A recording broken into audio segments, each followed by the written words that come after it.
यश चोपड़ा ने दौरान शूटिंग रानी मुखर्जी को क्यों डांटा था? अदाकारा ने बरसों पुराने राज से पर्दा उठा दिया। भारतीय अदाकारा रानी मुखर्जी को साथ ही अदाकार शाहरुख खान के सामने फिल्म वीर ज़ारा की शूटिंग के दौरान फिल्मसाज यश चोपड़ा से डांट पड़ गई थी।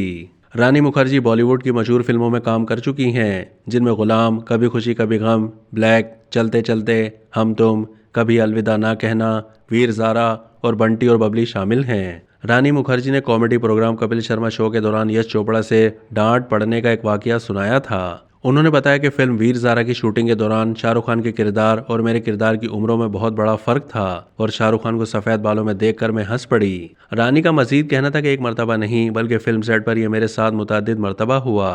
ऐसा इसलिए भी हुआ क्योंकि साथी अदाकार शाहरुख खान मुझे देखकर हंस पड़े थे।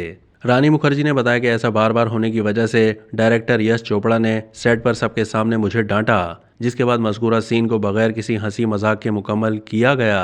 वाज़ेह है कि रानी मुखर्जी शाहरुख खान के साथ फिल्म कुछ कुछ होता है, चलते चलते और कभी अलविदा ना कहना जैसी हिट फिल्मों में काम कर चुकी हैं। अब तक के लिए इतना ही। मज़ीद मालूमात के लिए डेली जंग के यूट्यूब चैनल को सब्सक्राइब कीजिए।